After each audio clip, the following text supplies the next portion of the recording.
Hello. Hello. Good morning, ladies and gentlemen. Hello, everyone. A warm welcome to everyone present with us here at the Ritz Carlton, Dubai, and a warm welcome, hello to everyone watching us live streaming of the Insight Plum Procurement Masterclass.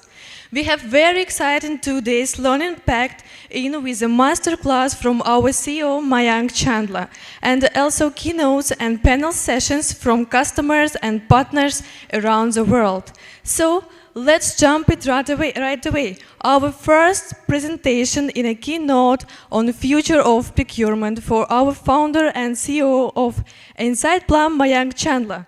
So, ladies and gentlemen, please put your hands together for Mayank Chandla.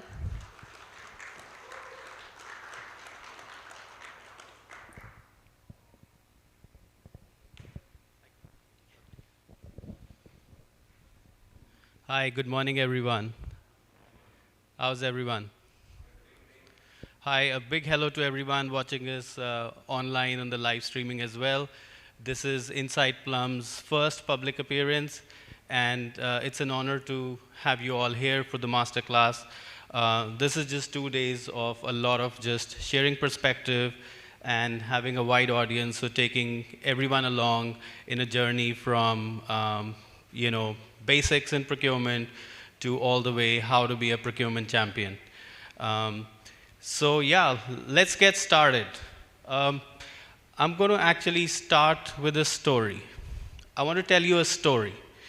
So once upon a time, not that long time ago, there was a company that during the pandemic became pretty rich, and they started to see a huge growth in their sales. So they started looking for a bigger office. They started hiring a lot of people. I mean, their expenses started increasing. Soon enough, the accounts payable had their phones ringing, they had a surge in invoices, and they decided that they need to buy some procure-to-pay software. So they started looking in the market, and they felt like they need to follow the bigger companies in the industry. And so after a lot of deliberation, they basically an expensive software. Um, so uh, it was what followed after that was basically vicious cycle where they needed to do a lot of expensive hiring. They needed those people to implement the expensive software that they had bought.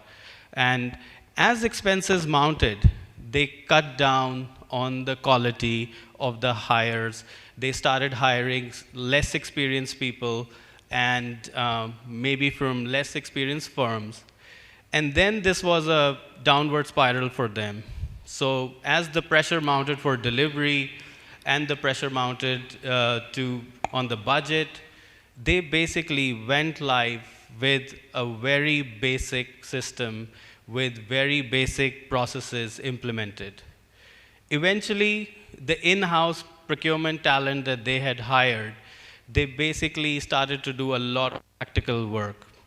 And then that became kind of their regular job.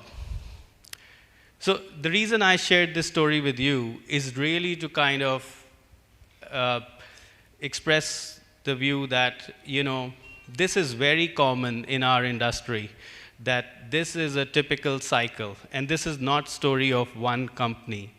This is the story of our entire B2B e-commerce, which today is 12 trillion and is going to be 25 trillion in 2028. So this is something where we all have a very big opportunity. And guess what? Why I shared this company with you is because 65% of this B2B commerce is actually made up of the small and the medium enterprise. So it is the small and the medium enterprise that actually make up two-thirds of this entire e-commerce. So, and these are companies that are fairly unaddressed in the market from a consulting point of view, from getting the right talent, from a software point of view. So this is a very, very common issue that we see in the industry. Also, 75% of the buyers are actually millennials who are buying on the B2B e-commerce. And guess where they go to search? They go to Google. And when they go to Google, they don't go beyond one page or two pages of search. It is overwhelming for them to see the amount of options that are there to buy some software. So they look at the Gartners, they look at the analyst reports, and they, again and again, they try and make the choice that whatever is the best software, let's just go for that, even if it's expensive. Or sometimes they make other choices based on who gets to them first.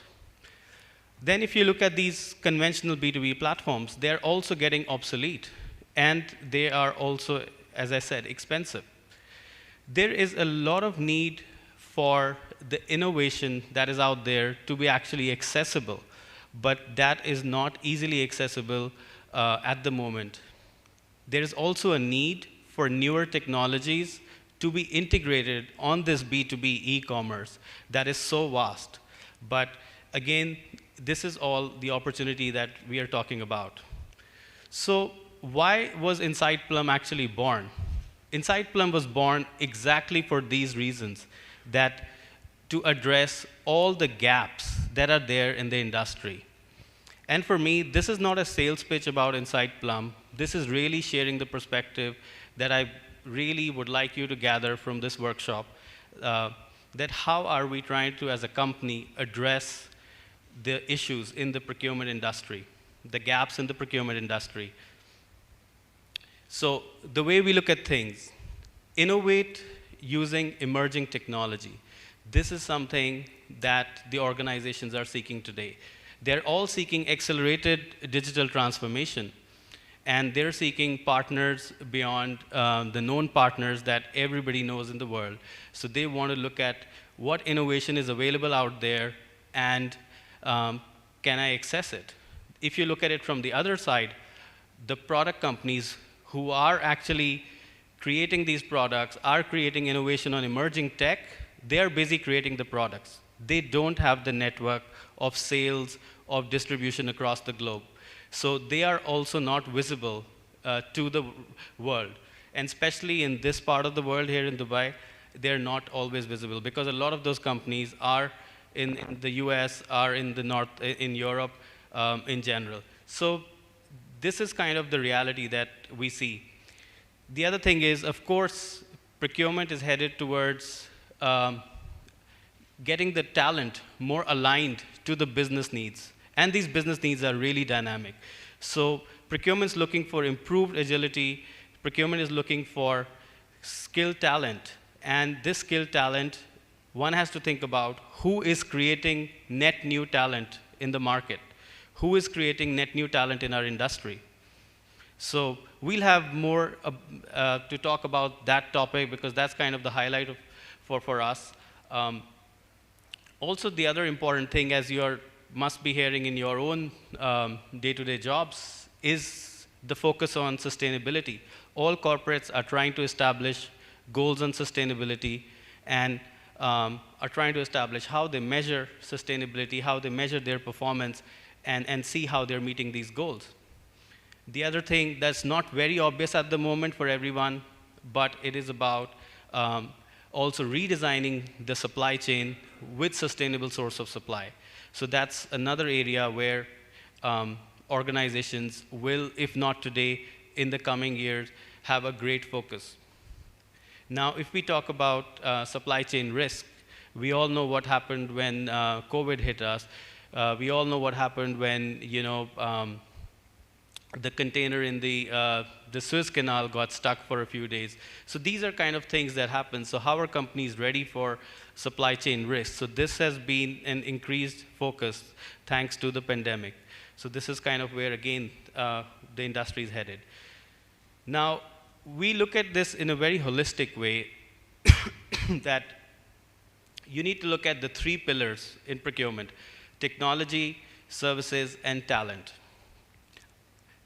On its own, alone, nothing is going to solve your issues, and nothing is going to help you transform your procurement.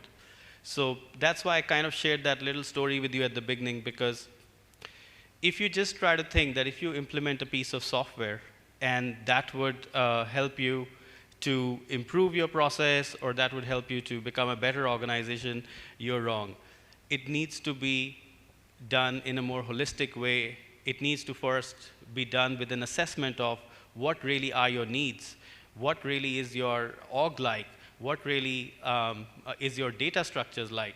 So these are some of the things that are pretty fundamental, without which you can't really start to just implement a piece of software and expect magic to happen.